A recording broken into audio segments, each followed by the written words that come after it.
আসসালামু আলাইকুম deer SSC 2025 শিক্ষার্থী ভাই বোনেরা, তোমাদের আমি বিগত পরীক্ষাগুলোর মতো এবারও এসএসসি 2025 উচ্চতর গণিতের সাজেশন নিয়ে আসছি।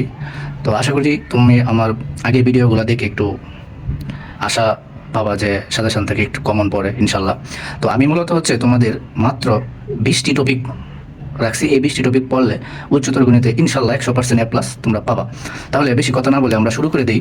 যে প্রথমত যে দেখো, এখানে আমি বলছি যে কয়টি টপিক, 20টি টপিক পড়লে উচ্চতর গণিত 100% কমন। এটা কিন্তু 100% কমনই পাবা ইনশাল্লাহ যদি তুমি এই 20টি টপিক পড়তে পারো। তো আমি অধ্যায়, প্রথম তোমাদেরকে অধ্যায়গুলো বলে দিব যে কোন কোন অধ্যায় পড়লে তোমরা খুব ভালো পারবা। যে সবগুলো যে অধ্যায়তে অবশ্যই প্রশ্ন আসবে। যেমন অধ্যায়ের মধ্যে আমরা জানি বিভাগ প্রথম যে ক বিভাগ। একটা 3টা বিভাগ থাকে, একটা ক বিভাগ, এটা বীজগণিতিক, বা একটা খ বিভাগ যেটা জ্যামিতি, একটা ঘ বিভাগ থাকে যেটা সম্ভাবনা বা ত্রিকোণমিতি। আচ্ছা, ক বিভাগের মধ্যে আমি তোমাদের জন্য রাখছি সেট ও ফাংশন। যদিও সেট ও ফাংশন থেকে কম প্রশ্ন আসে, কিন্তু এখানে এমসিকিউ অবশ্যই আসবে।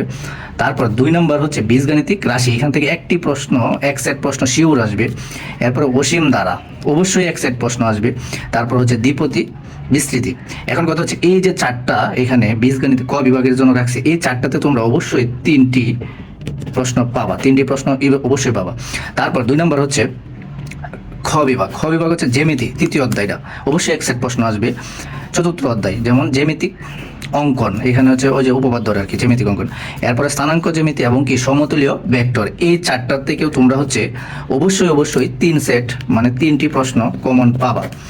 তারপর গ বিভাগ সম্ভাবনা ত্রিকোণমিতি। চাইলে দুটাই প্রশ্ন আসতে পারে, অথবা তোমরা একটাই পড়বা যে সম্ভাবনা, অবশ্যই সম্ভাবনাতে প্রশ্ন আসবে।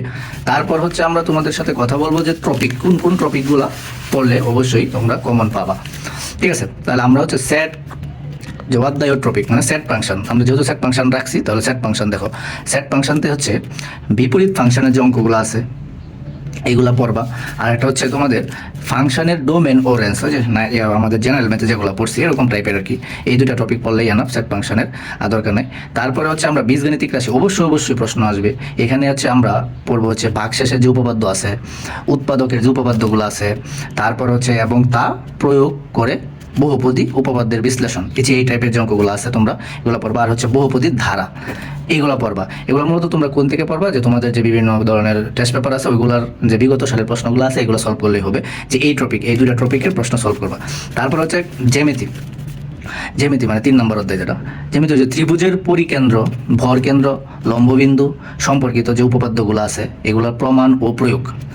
আর 2 নম্বর টপিক টলেমির ও ব্রহ্মপুত্রের উপপাদ্যের প্রমাণ 100% আসবে। টলেমি ও ব্রহ্মপুত্র উপপাদ্যের প্রমাণ 100% বলে দিতেছি, এখান থেকে আসবে।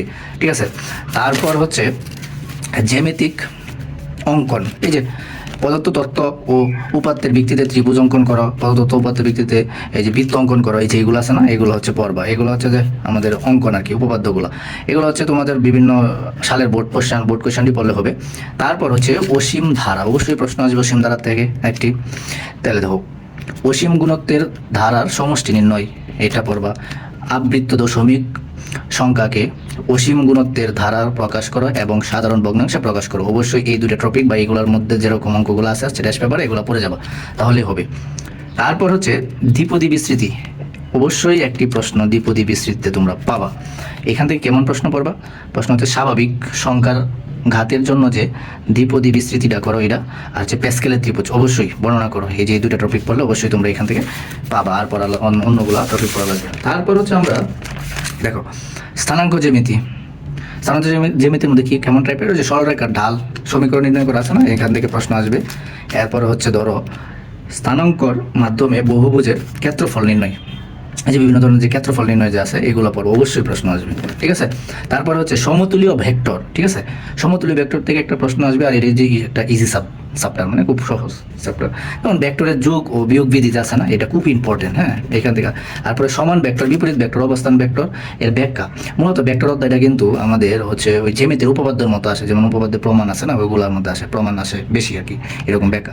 আর বাকি রইল সম্ভাবনা তো তোমরা পারো অবশ্যই। সম্ভাবনা যে বিভিন্ন টাইপের যে বোর্ড কোয়েশ্চেনগুলো আসছে ওইগুলো, ওই টাইপের ম্যাথগুলো পড়বা। তাহলে আশা করি তোমরা যদি এই যে চ্যাপ্টারের এই টপিকগুলো তোমরা পড়ে যাও, অবশ্যই তোমরা এসএসসি 2025 উচ্চতর গণিত তো A+ পাবা, যে এই অধ্যায়গুলো পড়লেই এনাফ হবে। তো আশা করি আমার ভিডিওটি যদি ভালো লাগে থাকে তোমাদের, অবশ্যই তোমরা তোমাদের বন্ধুদের মাঝে শেয়ার করে দেবা এবং চ্যানেলটি সাবস্ক্রাইব করে দেবা। আজকে এই পর্যন্তই, আল্লাহ হাফেজ।